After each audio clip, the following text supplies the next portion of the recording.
Grace Orange, we looked on Sunday at Ephesians chapter 3, verses 14 to 21, specifically verses 16 to 19. And, we had looked the week before on, this part one of the prayer that reaches God. And we looked at the posture of the heart, that really not just bowing the knees of your heart, but even bowing real knees kind of expresses this dependence and this mercy seeking and this acknowledgement of God's sovereignty.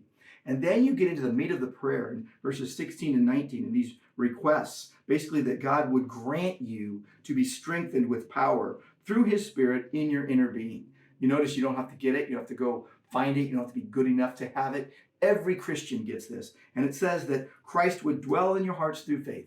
And remember what we looked at on that. This dwelling is more than just taking up some temporary residence like in a tent. No, this is ruling in your heart. This is dwelling to the point of ownership and the sovereign power of God being seen in a person's life.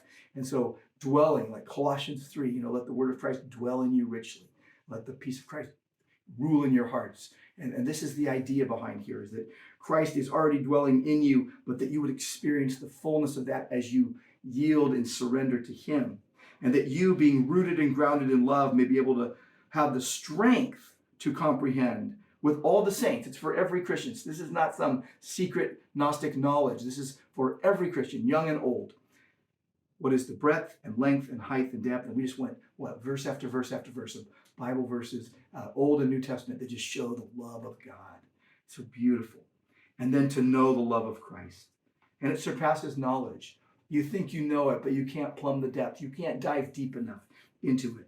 And it says that you would be filled with all the fullness of God. This is beyond our ability to tell, beyond our ability to even try to grasp it. And yet, the prayer is that you would grasp it, that you would understand it with all believers, that God would grant you this. This is what God does.